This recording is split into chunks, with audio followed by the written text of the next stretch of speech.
We've assembled a panel again. Ole, Cody, Beth, welcome back to the show, guys. How's everybody doing today?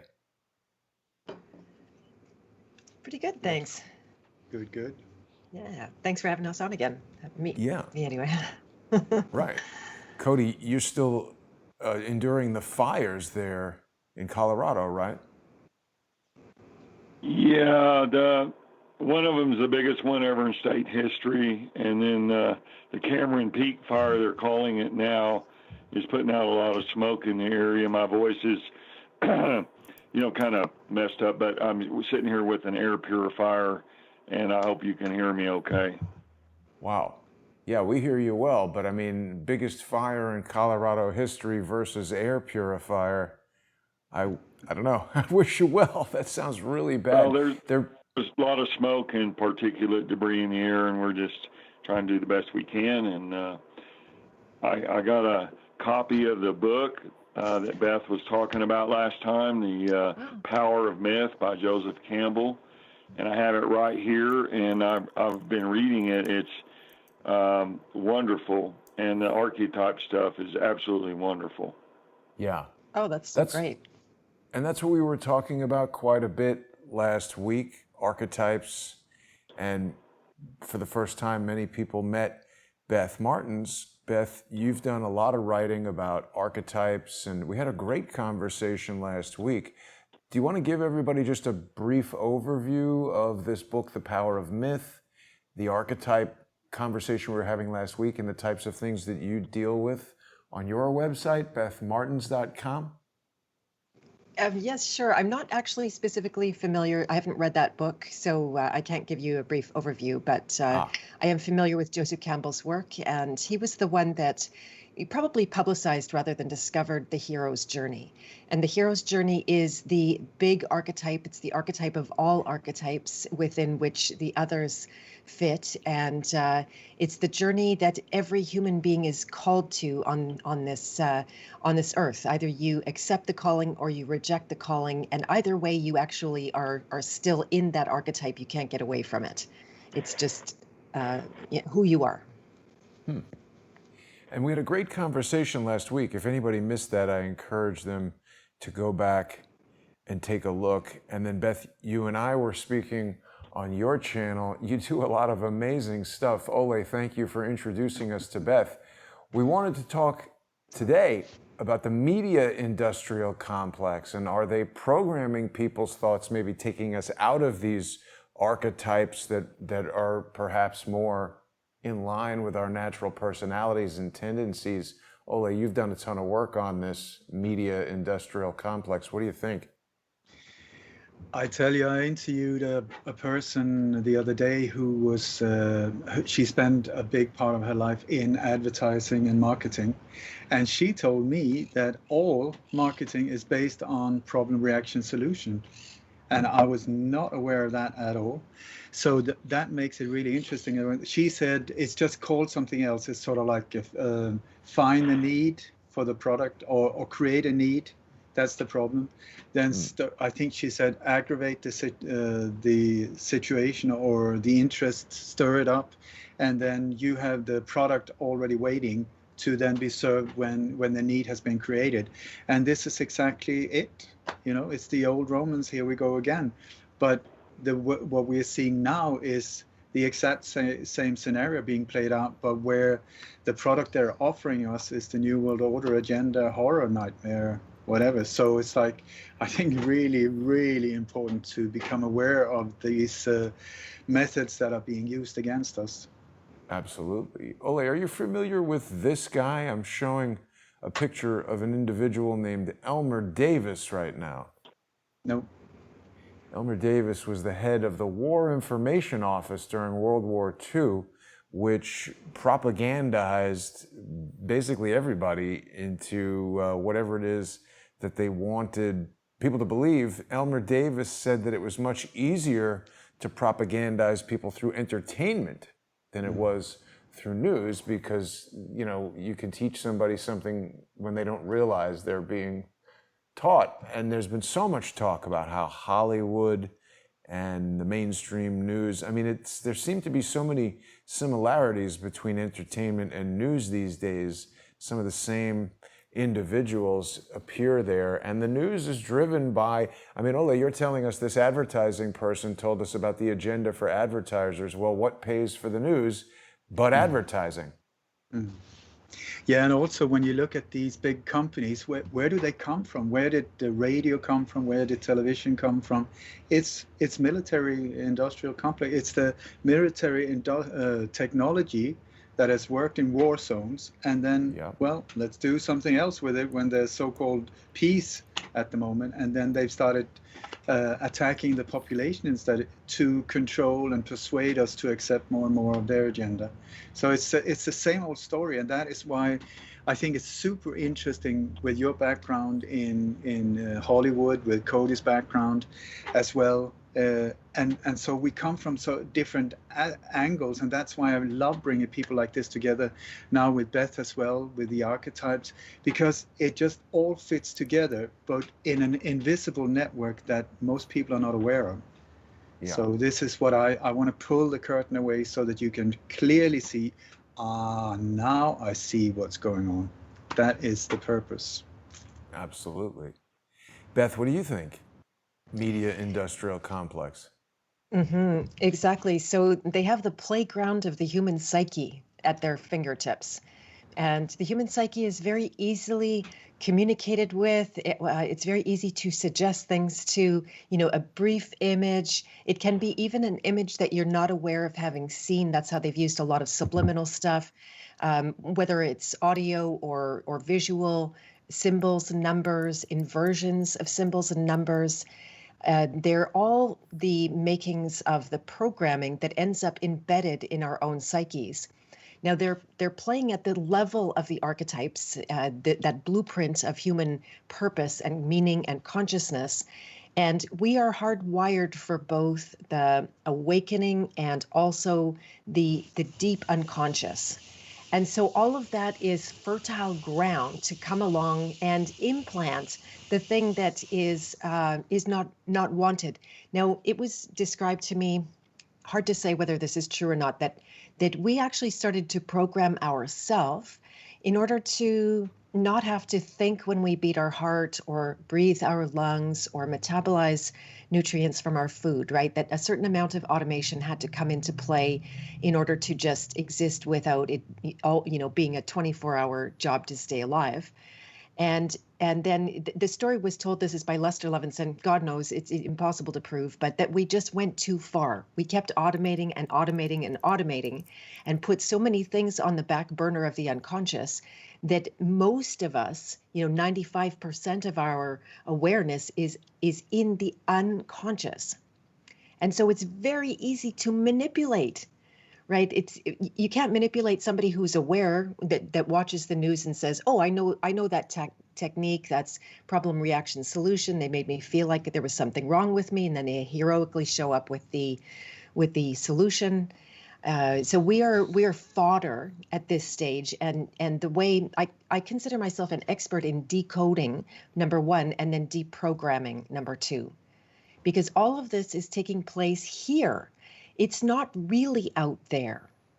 That's, it's not something to be afraid of, but also I would recommend your listeners minimize their exposure to all of that in the media, in the mainstream news, because it does get in. Even watching a single movie, I can see after the effect on my own consciousness. I have to deprogram from that experience that I'm not used to anymore.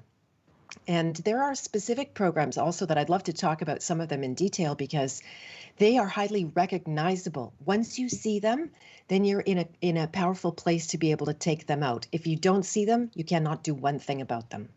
That makes a lot of sense, Beth, because, for me, when I started doing this show and getting involved in broadcasting on YouTube and stuff, I had never heard about social engineering or any of this. And so not knowing anything about it, when it's being used to try to damage me, I don't know what's going on. But when you learn, first you got to figure out what it is you're dealing with and then unravel it. So that, sort of gets us past step one. The other important thing is that we're going to get into great detail on this topic when we continue with our sponsor exclusive segment on patreon.com/lightonconspiracies, patreon.com/crowdsourcethetruth, and subscribestar.com/crowdsourcethetruth. We're also going to be simulcasting this on Beth's Patreon page that people can get to by going to patreon.com/Beth Martens. Welcome again to the show, Beth. Ole, everything okay? I think your background is flipped. Well, what can I say? This way people know we're authentic. We're not programming people. We're just struggling to get our own program together. There we go. Perfect.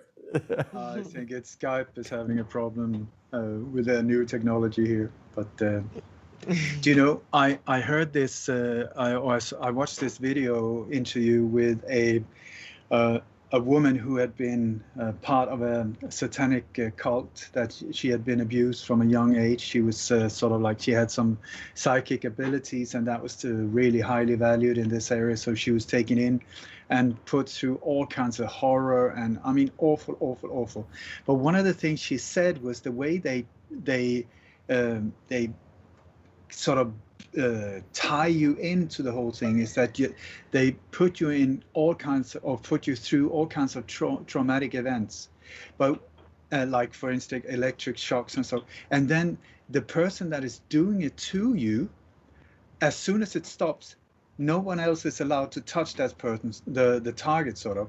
But the person who's doing it, that they want to become your handler, goes forward and hugs you and holds you. And even though, she said, even though the mind understands that he just tortured me, there's this connection on a cellular level that it becomes like almost like an obsession, like more than a love affair. It's like a incredible need to please this person, to get their approval, and that makes them totally in control. Let them be controlled by that person. And this is where I think, when I look at a lot of these things, you know, like we have a mass shooting, for instance, and I mean, I'm one of the people that are speaking about light and love and compassion and all these things, but I come from a point where I mean it. Then you have the people carrying out these operations, and I thought that they are sort of trying to hijack these words so that we can't really use them anymore, because there's a lot of these fake events, staged mass shootings and so on, where witnesses and victims, the first they say, yes, I was shot six times, don't worry, I took an aspirin, I'm fine, I don't need surgery. But apart from that, we need to forgive them. We need to we need to spread love. We need forgive them. Or they're using these things, and I was thinking, is that what they're doing? Is that why they're doing it? You know, first they hit us, and we're like, oh, and then they said, no, but love us, because. And I'm like, it's not up to you to tell anyone to forgive anything, because you're the ones who did it. But they're sort of, I think that's how they're doing. They're connecting with us, our psychic somehow. So I thought that was super interesting. Is that Stockholm Syndrome? I guess you could say it in one way. I'm not sure, Beth or Cody, maybe you know better. Yeah, that's it falls under the blanket of Stockholm Syndrome, where a person that's being tortured or harassed actually begins to identify with the torturers. That happened to some of our American POWs in the Korean conflict and the Vietnam conflict and so forth. So military intelligence has used that Stockholm Syndrome to their advantage on a number of occasions. Mm-hmm. And Cody, what do you say about propaganda? And I mean, we've spoken about it a bit, but the experience that you've had has been quite specialized. Was it accompanied by mass propaganda events, and what was the nature of it, if it was? Yeah, we have a whole. I got a lot of information, and stuff here, and maybe on the Patreon portion we can talk more about it, so we won't be censored by YouTube. Excuse me. Anyway, yeah. Yeah, mind control, like Beth was talking about, mind control is a big thing, and it ties right into the, the CIMK Ultra program, the 149 sub-projects they had in there. And I have a quote here from Carl Jung, which is just what Beth was talking about. He said, the subliminal aspects of everything that happens to us may seem to play very little part in our daily lives, but they are the almost invisible roots of our conscious thoughts. And when we're awake, we have the conscious mind, but the subconscious, approximately 95% of our brain, it's always activated under the surface. And this is what Beth was talking about when they try to manipulate and control your propaganda using a military intelligence way as a way to get your enemy to surrender or lose his will to fight, so that you don't have to actually, drop bombs or whatever. And it's become quite sophisticated, which is the offspring of the Stargate program, the MK Ultra, and all that other stuff. So they use Jungian psychology, subliminals, archetypes, anything to their advantage to get a military edge. The Chinese, the Russians, the Americans, British, they're all doing it. And Cody, what do you think about this latest announcement from Elon Musk's Neuralink company that they've actually installed a chip into the brain of a pig, where so far they've demonstrated the ability to read brain waves from the pig. There are 1,024 microscopic electrodes that literally poke right into the brain tissue, and I think each one of them can stimulate or read the stimulus from a neuron in the brain. What do you think about this level of direct interface? I mean, it seems like MK Ultra and these other things are chemical-based programs that are kind of poking around in the dark, and now it appears we may, for the first time, have a direct plug, literally, right into the brain. What are the implications for manipulating people's minds with that kind of technology? Well, the implications are absolutely horrifying. When you insert physical objects in the brain that serve as electromagnetic transducers or receivers, like this pig thing that Elon Musk is doing, that's a whole nother level of psychotronics. Psychotronics is psychological manipulation by electronic means, like modulating microwaves externally to affect the endocrine system, like the pineal gland, the hippocampus, the hypothalamus, and so forth, and create hormonal changes and serotonin, melatonin, neurotransmitter imbalances in the brain. That's one way. There's psychic driving that was tested up there in Beth's neck of the woods at that Allen Memorial Institute there, McGill University. We talked about that in the last show. And so this new stuff of putting in some type of device or even nanotechnology with nanoparticulates serving as electric or magnetic transducers of an external signal, all of this stuff is absolutely horrifying. And when you think about the AI computers that could be programmed to self-program themselves in a feedback loop with devices like Elon Musk is using, this opens up a whole new can of worms for the Pandora's box of mind control, and it is an extension, by the way, of some of these CIA operations that were conducted in the 50s, the 60s, and the 70s. Wow. I also want to say that this is absolutely nothing new. Like Cody says, I think it was already in the 50s. There was especially one doctor that was contracted by the CIA, Jose Manuel Rodriguez Delgado, who he was a Spanish professor in neurophysiology at the Yale University. And one of the things that he became famous for was to be able to control a bull in a bullfighting ring type of thing, to first, when it started attacking, he could, with a remote control, just turn off the aggressivity so that he just totally stopped in the attack and was diverted away. Wow, that's amazing. I think you've mentioned this guy before. Yeah, this was controlled through electrical stimulation of the brain. That I don't know the exact how they did it, but it had sort of like a thing on the top of his head, and you can see it. It was filmed and everything. You see the bull start charging, and then he presses the button, and boom, it just stops. So Wow. nothing new under Discover the sky. magazine from 2016 has an article, "The Man Who Fought a Bull with Mind Control." That's amazing.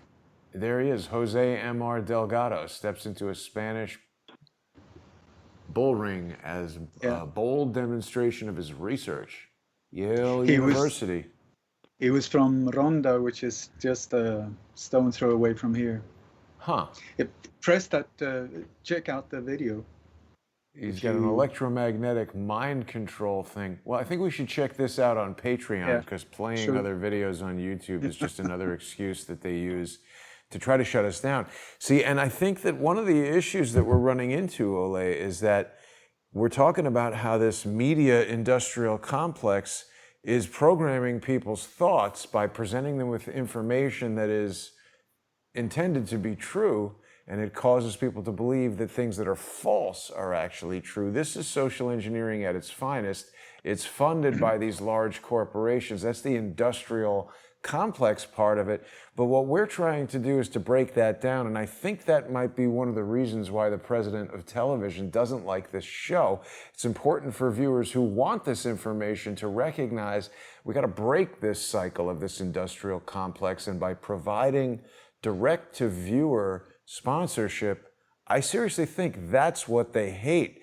So people who join us on patreon.com/lightonconspiracies, patreon.com/crowdsourcethetruth, or subscribestar.com/crowdsourcethetruth, and of course on patreon.com/Beth Martens. Ole, have you activated Subscribestar? I can never remember. I have, but I haven't really looked into it. I'm overloaded all the time.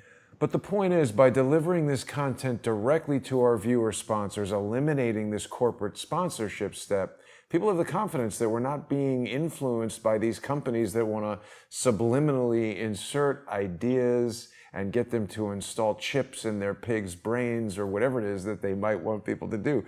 So we'll be back in just about 5 minutes on Patreon and Subscribestar. We're going to go in depth on some of these topics. Thanks everybody on the panel for joining. I look forward to the next hour, and thanks to the generous Patreon and Subscribestar sponsors who make this show possible. We'll see everybody in a few minutes.